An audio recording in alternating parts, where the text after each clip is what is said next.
తండ్రి నీ పరిశుద్ధమైన నామమునకు లెక్కలేని కృతజ్ఞత స్తోత్రాలు నాయనా. యెహోవా దయాళుడు, ఆయనకు కృతజ్ఞత స్తుతులు చెల్లించుడని మీ లేఖనంలో సెలవిచ్చినట్టుగా 2 రోజుల డిపిఎస్ క్లాసులు మీ నామ కంటగా జరిగించినందుకు నాయనా అయ్యా చంటి బిడ్డల నోటన ఒక దుర్గమును స్థాపించదని సెలవిచ్చిన ప్రకారం అయినా ఇదిగో చంటి బిడ్డలు మేమందరం కలిసి నీకు కృతజ్ఞతాస్తుతులు చెల్లించటకు కృపణించారు. దానికి స్తోత్రాలు. ఈ 3వ రోజు జరగబోతున్న వివిఎస్ క్లాసులు మీకు కృపణించండి. ఈ 2 రోజులు మా బిడ్డలు చక్కగా వాక్యాలు చదవడానికి నైనా రాయడానికి ఇప్పుడు చక్కగా మాట వింటున్నారు నైనా. అయా బిడ్డలను కూడా ఎంతో చక్కగా క్రమశిక్షణలో నడిపిస్తున్న టీచర్స్ కూడా మీరు ప్రత్యేకంగా దీవించి ఈ 3వ రోజులు కూడా టీచర్స్ నీ కృపతోను నీ ఆత్మాభిషేకంతో నింపి కార్య ప్రారంభం కంటే కార్య ముగింపు గొప్పది కనుకనైనా ఎంత గొప్పగా మీ నామలో ప్రారంభించము అంత గొప్పగా ముగించడానికి సహాయం ఇచ్చేది. టీచర్స్ కూడా నీ కృపతో మీ ఆత్మ జ్ఞానంతో నింపి ఈ 3వ రోజునైనా 2 రోజుల కంటే ఇంకా అద్భుతంగా వారు చెప్పగల వాక్శక్తిని పరిశుద్ధాత్మ నడిపింపును దయచేది. బిడ్డలు కూడా నేను చక్కగా ఆసక్తిగా వింటున్న ప్రతి బిడ్డలను దీవించి ఆస్వాదించి నీ కృపలో భద్రపరచండి. ఈ భయంకరమైన ఎంటలు కూడా అయ్యా లెక్క చేయకుండా తల్లిదండ్రులైనా వారి బిడ్డలను పంపించాలైనా పిల్లలు కూడా స్కూల్కి కాలేజ్కి ఎలాగైతే ఆసక్తి వెళ్తున్నారో ఈ రోజునైనా ఈ మందిరంలో జరిగే షాలం పెంటెకోస్టల్ అయ్యా మందిరంలో జరిగే 3వ వివిఎస్ క్లాసులకి మేము వెళ్ళాలి అంటూ పిల్లలందరూ కూడా ఒకరికొకరు కుడి కలుపుకొని వారి ఫ్రెండ్స్ కూడా తీసుకొని వచ్చి ఉన్నారు. తండ్రి నీకు వందనాలు స్తోత్రాలు. ఈ భయంకరమైన ఎండలు కూడా లెక్క చేయకుండా వచ్చిన నా బిడ్డలందరినీ దీవించండి నాయన. అయ్యా ఈ 3వ రోజు వాటిని అనుకూలపరచండి, చల్లదనాన్ని పరచండి. ఎవరికి ఎలాంటి బలహీనత నీరసంతో రాకుండా దేవతల ద్వారా యాక్షన్స్ సాంగ్ల ద్వారాగానైనా కంఠస్థ వాక్యాల ద్వారాగానైనా ఏమేమైతే వివిఎస్ క్లాసులో ఉన్నాయో వాటన్నిటి ద్వారా మీరే మహిమ ఘనత కీర్తి ప్రభావాలు పొందుకొని మీ నామాన్ని గొప్ప చేసుకుని జరగబోయే కార్యక్రమాలన్నీ మీ నామ ఘనతగా జరిగించమని వచ్చిన వివిఎస్ క్లాసు పిల్లలను టీచర్స్ను పరిచారకులను అందరినీ దీవించమని యేసు నామములో అడిగి వేడుకొనుచున్నాము మా పరమ తండ్రి.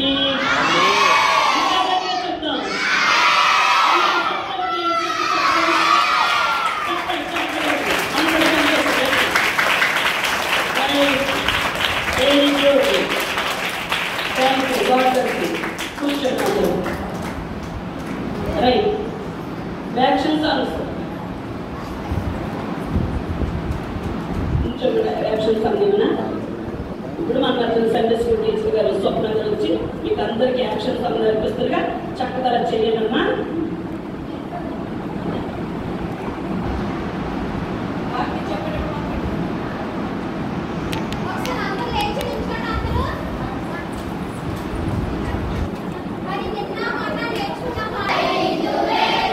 Thank you.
చెప్పాలి. ఓకేనా?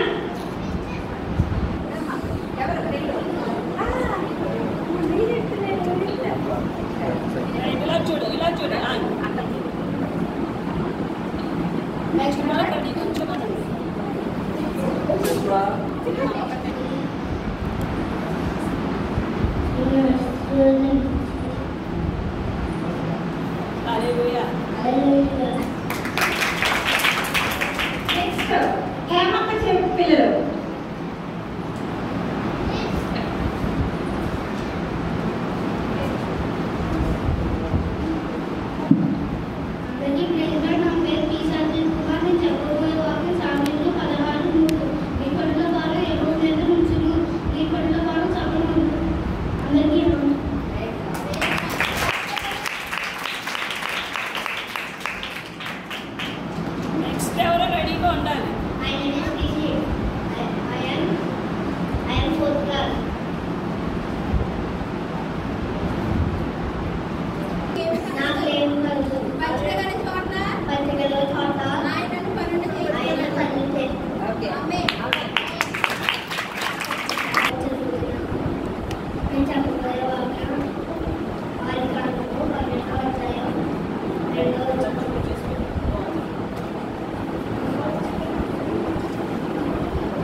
కీర్తనలు 145 తనకు మొరపెట్టు వారందరికీ తనకు నిజముగా మొరపెట్టు వారందరికీ యెహోవా సమీపముగా ఉన్నాడు.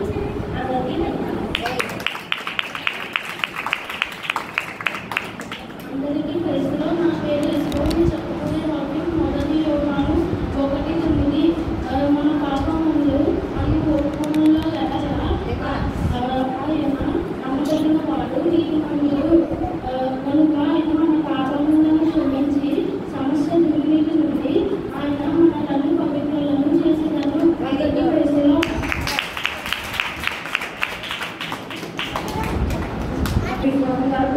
రక్షింపబడి ఉన్నారు. ఇది మీ వలన కలిగిన కాదు, దేవుడి వలనే. చెప్పబోయే వాక్యం 2 Corinthians 12:9 అందుకు నా గొప్ప నీకు చాలను పలికిన చేత నా శక్తి పరిపూర్ణమవుతుందని ఆయన నాతో చెప్పారు. కాగా క్రీస్తు శక్తి నిలుచుకున్న నిమిత్తం విశేషంగా నా మీద బహుగా సంతోషంగా పరిచయం.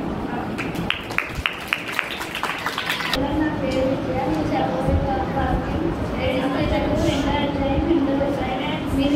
మీరు విశ్వాసం చేత కృప చేత రక్షింపబడి ఉన్నారు కనుక కలిగినది కాదు, దేవుడు కర్మే క్రీస్తులకు 2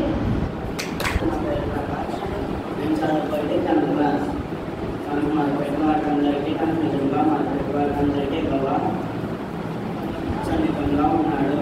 కీర్తనలు 145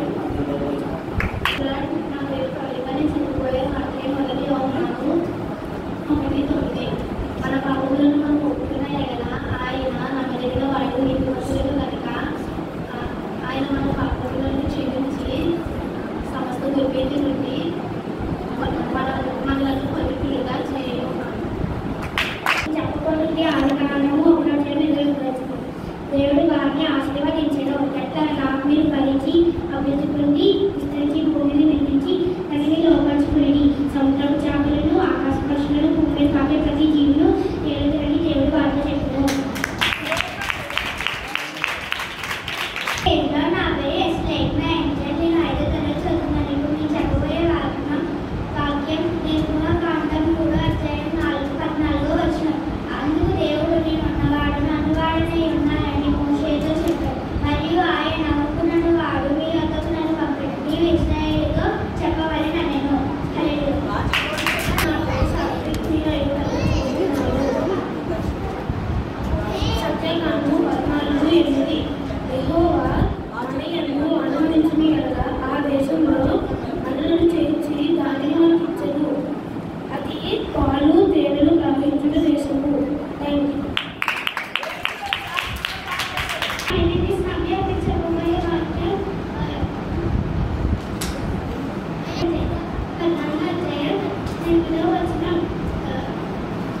యెహోవా మన యందు ఆనందించిన ఎడల ఆ దేశంలో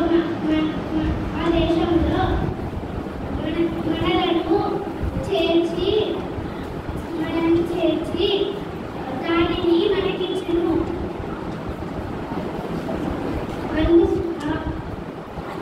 అది పాలు తేనెను ప్రవహించు దేశం. చెప్పారు. చెప్పలు కొట్టుకోండి.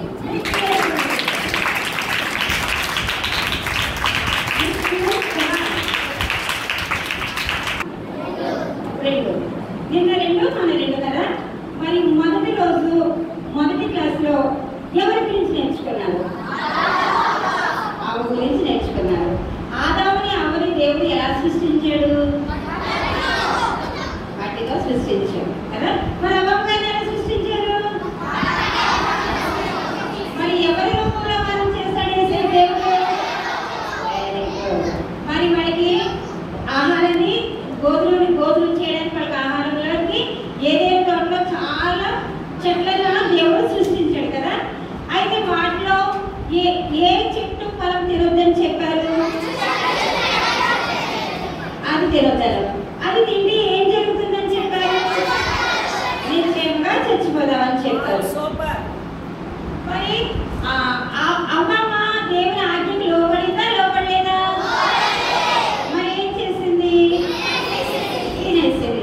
తను తినేసి మరి ఇంకేం చేసింది? ఆదమ్మ కూడా ఇచ్చేసింది. అంటే వాళ్ళు ఏం చేశారు? దేవుని ఆజ్ఞకు లోబడలేదు. దేవుని ఆజ్ఞ వాళ్ళు ధిక్కరించారు కదా. మరి దేవుడు ఆజ్ఞను ధిక్కరించినందుకు మరి దేవుడు ఆదమ్ని ఏం చేశారు? అన్ని ఏదైనా తోటలోని బయటకు తీసుకొచ్చేసారు. మరి బయటకు తీసుకొచ్చిన తర్వాత ఇప్పటి వరకు అయితే దేవుడు సృష్టించిన పళ్ళన్నీ తిని హ్యాపీగా తినేవారు కదా. మరి ఇప్పుడు వాళ్ళకి ఆహారం లేదు. మరి దేవుడు ఏం చెప్పారు వాళ్ళకి? దేవుడు చెప్పండి. బయటకి ఏదైనా తోటలో బయటకు పంపించేసి వాళ్ళకి మీరే సొంతంగా భూమిని దున్నుకుని సేద్యం చేసుకుని ఆహారాన్ని సంపాదించుకోమని చెప్పారు కదా. మరి అమ్మకి ఏం చెప్పారు? పెద్ద పిల్లలు చెప్పాలి మాట. ప్రసవ వేదన పడి పిల్లల కంటామని చెప్పారు. మరి సాధారణంగా ఏం పనిష్మెంట్ ఇచ్చారు దేవుడు? తర్వాత ఇంకా మనుషుల్ని ఏం చేస్తారు? మనుషులు కాడేస్తారా? నువ్వు ఎవరిని ఎక్కడ కాడేస్తావని చెప్పారు? కాలి మడమ మీద కాటేస్తావు. వాళ్ళని తిరిగి ఎక్కడ కొడతారు? కాళ్ళ మీద కొడతారు. ఈ లెసన్ మీకు బాగా అర్థమైంది కదా. మరి రెండో లెసన్ ఏం నేర్చుకున్నారు? రెండోది ఇశ్రాయేలు ప్రజల గురించి వారి కోసం ఏర్పాటు చేస్తున్న నాయకుడు ఎవరు? మనం నేర్చుకున్న పాఠంలో నాయకుడు గిద్యోను. ఓకే. మరి ఇశ్రాయేలు దేవుడి మాట వినలేదు, దేవుడిని ద్వేషించారు, దూషించారు. మరి దేవుడు కోపొచ్చి కనాన్ దేశానికి తీసుకొచ్చిన తర్వాత కూడా ఇశ్రాయేలు ప్రజలకు దేవుడు పనిష్మెంట్ ఇచ్చారు కదా. ఏంటా పనిష్మెంట్? ఇశ్రాయేలుని ఇజ్రాయేలుకి అప్పగించారు.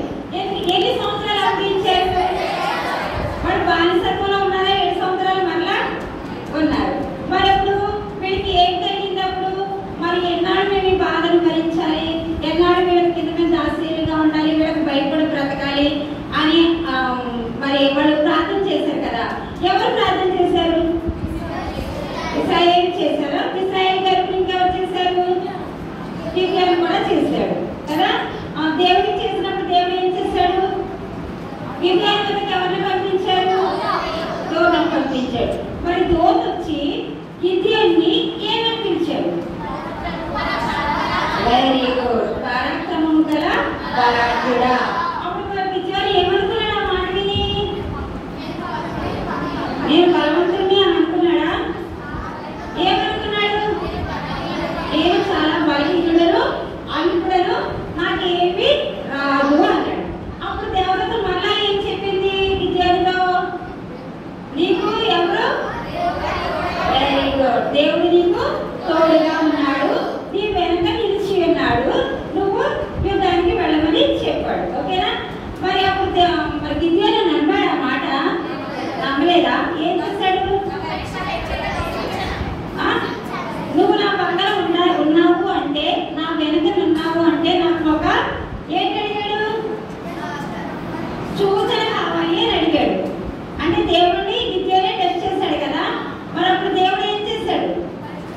పరీక్ష ఓకే చెప్పాడు కదా. అప్పుడు గిద్యోని ఏ పరీక్ష పెట్టాడు మరి?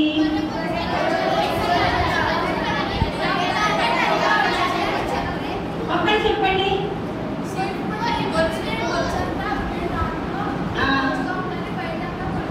ఉండాలి అన్న. మరి దేవుడు చేశాడా? ఒలికొచ్చి మీదంతా మంచుగా నింపబడి ఉండాలి, మిగతా నేలంతా పొడిగా ఉండాలి అని చెప్పారు. దేవుడు చేశాడా లేదా? మరి గిద్యోను నమ్మాడా? ఇంకా విశ్వాసంతోనే కదా ఉన్నాడు. మరి అప్పుడు మళ్ళీ గిద్యోను ఏ టెస్ట్ చేశాడు? Very good. మళ్ళీ ఒలికొచ్చి మాత్రమే పొడిగా ఉండాలి, మిగతా నేలంతా మంచుతో నిండి ఉండాలి అని చెప్పాడు. అప్పుడు దేవుడు చేశాడు. అప్పుడు చేశాడు. అప్పుడు మరి గిద్యోనికి ఏం జరిగింది? ఆ సూచక్రియ జరిగిన తర్వాత, ఆ సూచక్రియ దేవుడు చేసిన తర్వాత అప్పుడు గిద్యోను ఏం చేశాడు? తనకి తనను తాను నమ్ముకున్నాడు, తనకి ధైర్యం వచ్చింది. అప్పుడు గిద్యోను పక్షాలు, ఇశ్రాయేలు పక్షాలు నేను మిద్యానీయులతో పోరాడతానని పోరాడారు కదా. మరి విజయం సంపాదించడా లేదా? Very good. మరి మూడో పాఠంలో ఏం నేర్చుకున్నారు? మూడో పాఠంలో ఏంటి? రాహాబు గురించి నేర్చుకున్నారు. రాహాబు ఎవరు? దాంట్లో ముందు మాట ఉంటుందే, రాహాబు అన్య స్త్రీ కదా. దేవుడిని తెలుసుకున్నదా? తెలుసుకోలేదా? తెలుసుకోలేదు. తెలుసుకుందా? తెలుసుకోలేదు. దేవుని గురించి విన్నది కానీ దేవుడిని అంగీకరించలేదు కదా. మరి ఏమని వింది దేవుడి కోసం?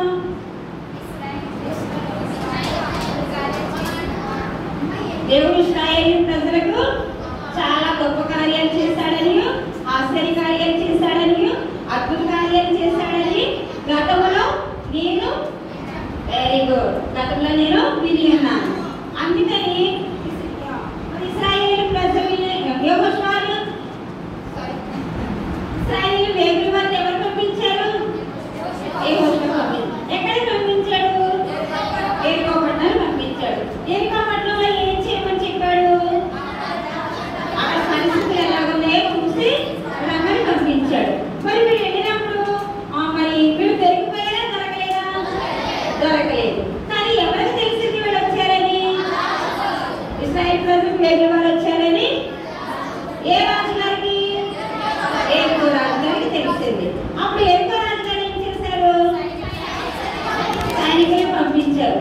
ఊరంతా ఏం చేశారు? వాళ్ళు వెతకడం మొదలు పెట్టారు. వెతికితే దొరికారా? మరి ఎందుకు దొరకలేదు? Very good. ఇశ్రాయేలు ప్రజలను ఎవరు దాచిపెట్టారు? రాహాబు దాచిపెట్టింది. రాహాబు దాచిపెట్టడం వల్ల మరి ఎరుకో సైనికులు వీళ్ళకి దొరికారా? దొరకలేదు. కానీ ఇన్ఫర్మేషన్ ఎక్కడున్నారని తెలిసింది? రాహాబు ఇంట్లో ఉన్నారని తెలిసారు. అప్పుడు ఆ సైనికులు రాహాబు ఏం చేశారు? అడిగారు. ఏమని అడిగారు? మరి రాహాబు ఏం చెప్పింది? Very good. వాడు వచ్చిన మాట నిజమే కానీ వారు వెళ్ళిపోయారో నాకు తెలియదు అని చెప్పింది. అప్పుడు రాహాబు ఏం చేసింది?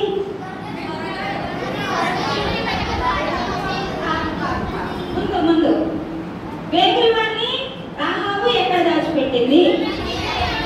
మీద దాచిపెట్టింది. మరి మనకు కనపడకుండా ఏం చేసింది? Very good. జంపన గడ్డితో మళ్ళీ దాచిపెట్టింది. అప్పుడు మరి ఇశ్రాయేలు వేగుల వారు దిగొచ్చి రాహాబుతో ఏమని మాట్లాడారు? Very good. నువ్వు మాకు సహాయం చేస్తావు కాబట్టి ఇశ్రాయేలు ప్రజలు ఎలాంటి వారు? కృతజ్ఞత కలిగిన వారు కదా. కృతజ్ఞత కలిగిన వారు కాబట్టి రాహాబుకి ఏదైనా చేయాలని అనుకున్నారా లేదా? అనుకున్నారు. అప్పుడు రాహాబు ఏమడిగింది వారిని?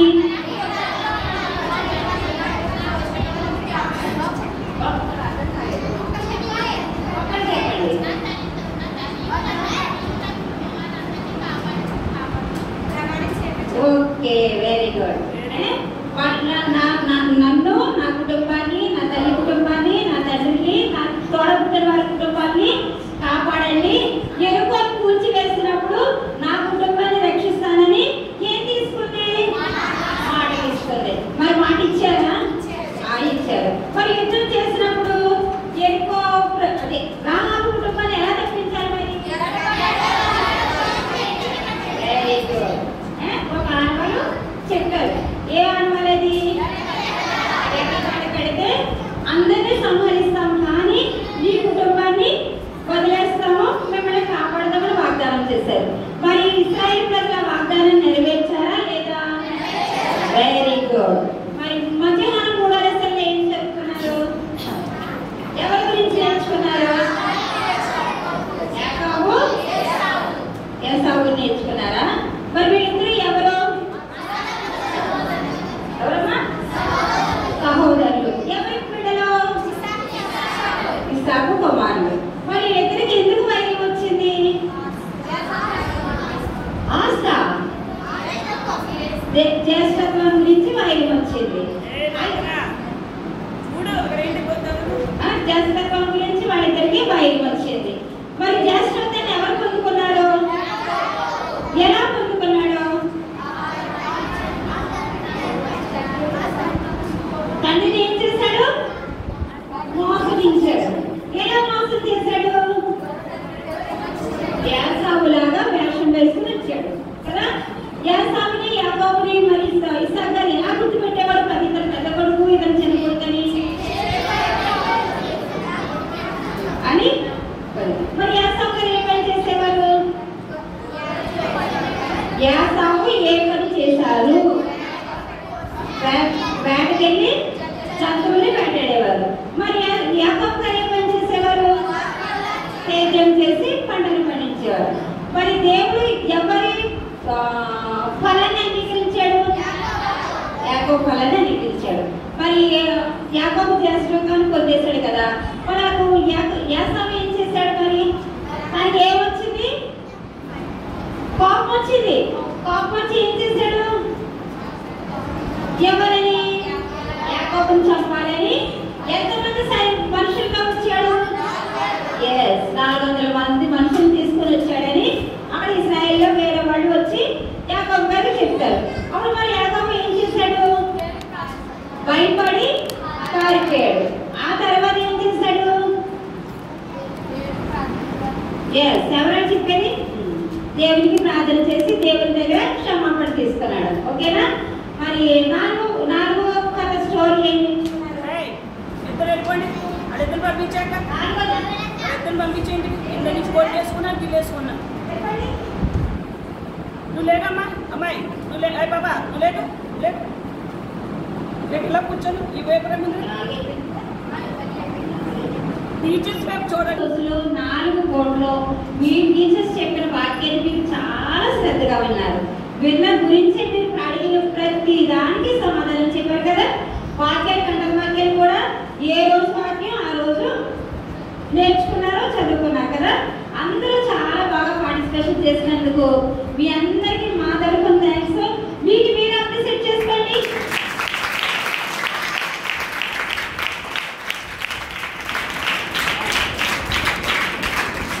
మరి ఈ రోజు 3వ రోజు కాబట్టి ఉదయం మీకు అకాడమిక్గా వేరే మంచి లెసన్ ఇప్పుడు మీకు చెప్తారు.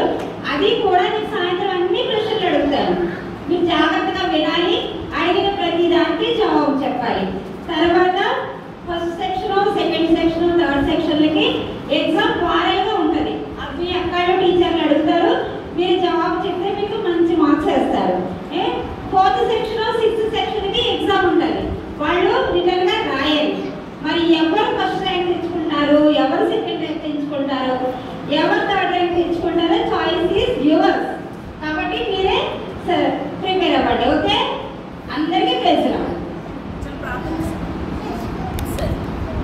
ప్రశ్నలకి చక్కగా సమాధానం చెప్తారు. వాళ్ళకి first prize, second prize, third prize ఉండదు. సరిగ్గా చెప్పలేమని వద్దు, రాయకండి. మంచిగా చెప్పిన వాడికి. ఇప్పుడు వాక్యం చెప్పినాడు. ఎవరు బాగా చెప్పారంటే లేఖన, సాత్విక్, పునీత్ అని పేరు. పునీత్ చక్కగా చెప్పాడు.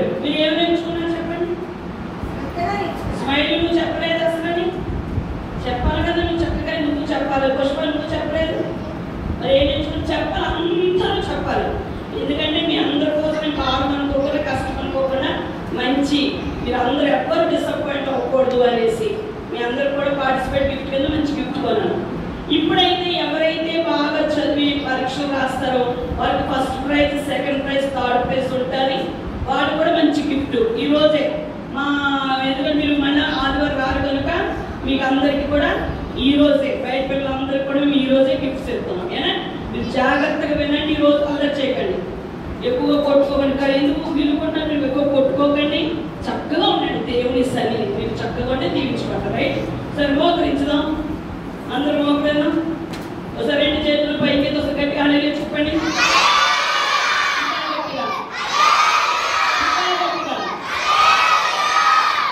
ప్రార్థన చేసుకోండి.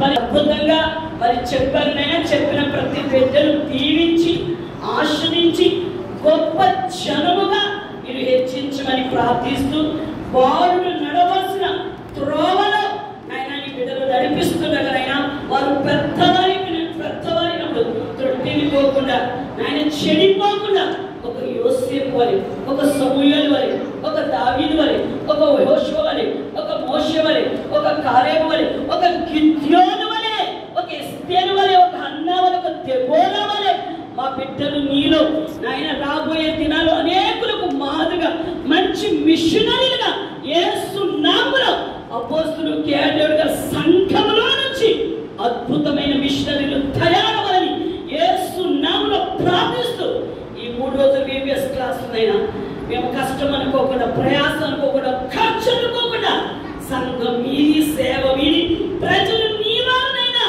ఈ బహుమానాలు మీరిచ్చిన బహుమానాలు తండ్రి, ఈ బహుమానాలు చెడిపోకుండా, పాపంలో పడిపోకుండా నాయన నీ కొరకు మేము పెంచాలని, నీ కొరకు నైనా బలమైన సాధనాలుగా ఒక తిమోతి వలె, ఒక పౌలు వలె తయారు చేయాలని గొప్ప ఉద్దేశంతోనైనా బిడ్డలకు ఎన్నో పనులున్నా పక్కన పెట్టి నాయన ఇదిగో సండే స్కూల్ బిడ్డలు, సండే స్కూల్ టీచర్స్ ఎంతగానో సహకరించారు, పరిచారకులు కూడా ఎంతగానో సహకరించారు, తల్లిదండ్రులైన తమ బిడ్డలను కూడా సకాలంలో టయానికే పెద్దలకడే పంపించారు. దానికి స్తోత్రాలు. వచ్చిన బిడ్డలందరినీ దీవించండి. చక్కగా నేర్చుకొని ఎంతో చక్కగా చెప్పిన ప్రతి బిడ్డను ఆస్వాదించి రాబోయే దినాలు నీ నామానికి మహిమ తెచ్చేటువంటి కుమార్తెలుగా ఆస్వాదించుకొని జరగబోతున్న 3వ రోజు VBS క్లాసులోనైనా నీ కృపా సహాయం దయచేయమని జరుగుతున్న వాటన్నిటిపైన కృప కలుగును గాక అనుకుంటుందిగా ఏం చేయని కృపతో సమస్తమును జరిగించమని యేసు నామమున అడుగుచున్నాము తండ్రి.